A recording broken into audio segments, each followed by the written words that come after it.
আসসালামু আলাইকুম দর্শক। আশা করি আপনারা অনেক ভালো আছেন। যাই হোক, প্রতিদিনের মতো আজকেও আমরা আমাদের নতুন একটা কাজ দেখাতে নিয়ে আসছি।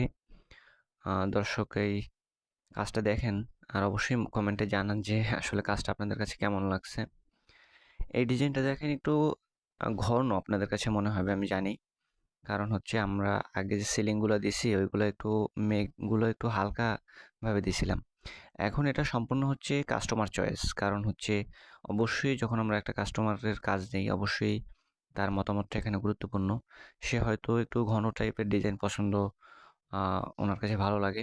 যে কারণে আমাদেরকে বলেছে এবং আমরা ওনাকে ওইভাবেই দেওয়ার চেষ্টা করেছি এবং এখানে আপনারা এই যে ওয়ালটা দেখছেন, ওই ওয়ালটাও দেখবেন যে একটু গাঢ়, একটু ঘন টাইপের ডিজাইন। ফুলগুলো একটু ঘন, ঘন। যাই হোক, এখন আ আমাদের কাছে এরকমই যে কাস্টমাররা আমাদের কাছে যেভাবে বলে আমরা তাকে আগে ১ম এ অনেকগুলো সাজেশন দেই এবং সে যেটা পছন্দ করে আমরা তাকে ওইটাই দেওয়ার চেষ্টা করি সর্বোচ্চ। আ তো এখান থেকে এদিক থেকে কাজটা আপনাদের কাছে কেমন লাগছে অবশ্যই জানাবেন কমেন্টে। আর যেকোনো পরামর্শ অবশ্যই ফোন দিতে পারেন নির্দ্বিধায়, কোনো সমস্যা নেই। ধন্যবাদ। আসসালামু আলাইকুম।